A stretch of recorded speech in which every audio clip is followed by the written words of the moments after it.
ദൈവനാമം മഹത്വപ്പെടുമാറാകട്ടെ.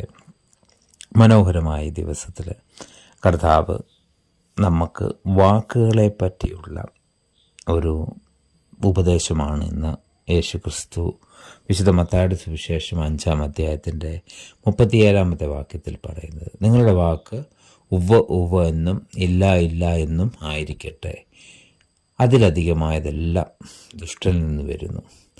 ഇന്ന് പല പ്രശ്നങ്ങൾക്കും കാരണം നമ്മുടെ വാക്കുകൾ തന്നെയാണ്. ഹൃദയത്തിൽ നിറഞ്ഞ് കവിയുന്നതാണ് പലപ്പോഴും വാക്കുകളായിട്ട് വരുന്നത്.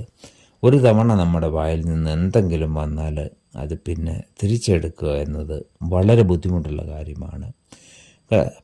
എങ്കിൽ കർത്താവായ യേശുക്രിസ്തുവാണ് നമ്മളെ യഥാർത്ഥമായിട്ടും ഭരിക്കുന്നുവെങ്കിൽ, നമ്മുടെ ഹൃദയത്തിൽ യേശുക്രിസ്തുവാണ് ഉള്ളതെങ്കിൽ ഒരിക്കലും മറ്റുള്ളവരുടെ ചാടിക്കയറി ഉള്ള പെരുമാറ്റമോ അതോ മോശപ്പെട്ട രീതിയിലുള്ള വർത്തമാനമോ ഒന്നും നമ്മളിൽ നിന്ന് വരികയില്ല. കർത്താവ് യേശുക്രിസ്തു ഈ മത്തായിയുടെ സുവിശേഷം 5:37 പറയുന്നുണ്ട്, നിങ്ങളുടെ വാക്ക് ഉവ്വ് ഉവ്വ് എന്നും ഇല്ല ഇല്ല എന്നും ആയിരിക്കട്ടെ. അതിനൊരു കാരണവുമുണ്ട്. ഈ ലോകത്തിൽ നടക്കുന്ന കാര്യങ്ങളെപ്പറ്റിയോ നമ്മളോട് സംസാരിക്കുന്ന ആൾ അദ്ദേഹത്തിൻ്റെ സാഹചര്യങ്ങളെപ്പറ്റിയോ ഒന്നും നമുക്കറിയത്തില്ല. ചാടിക്കയറി എല്ലാറ്റിനും ഉത്തരം പറയുന്ന ഒരു സ്വഭാവം നമുക്കുണ്ടെങ്കിൽ അത് വളരെ ദോഷം ചെയ്യും. അതുകൊണ്ടാണ് ഏത് കാര്യം കേട്ടാലും അതിന് ചാടിക്കയറി ഉത്തരം പറയാതെ ഉവ്വ് ഉവ്വ് എന്നും ശരി ഇല്ല ഇല്ല എന്നും മാത്രമായിരിക്കട്ടെ നമ്മുടെ ആദ്യത്തെ ആൻസർ. അതിനുശേഷം നമ്മൾ കാര്യങ്ങളെ ശരിക്കും ചിന്തിച്ച് മാത്രമേ അതിന് ഉത്തരം പറയാവൂ.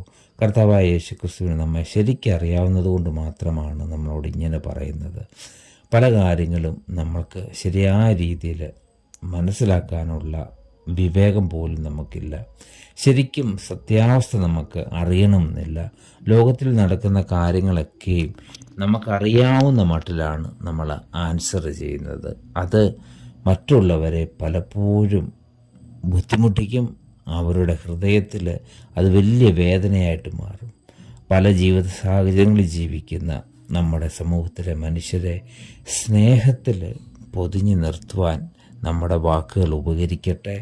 അതൊരിക്കലും വാളായിട്ട് ഉപയോഗിക്കരുത്. പകരം സ്വാതന്ത്ര്യത്തിനും എൻകറേജ് ചെയ്യുന്നതിനും സ്നേഹിക്കാനും മാത്രമായി മാറട്ടെ. കർത്താവായ യേശുക്രിസ്തു ഈ വചനത്താൽ നമ്മെ അനുഗ്രഹിക്കട്ടെ. ആമേൻ.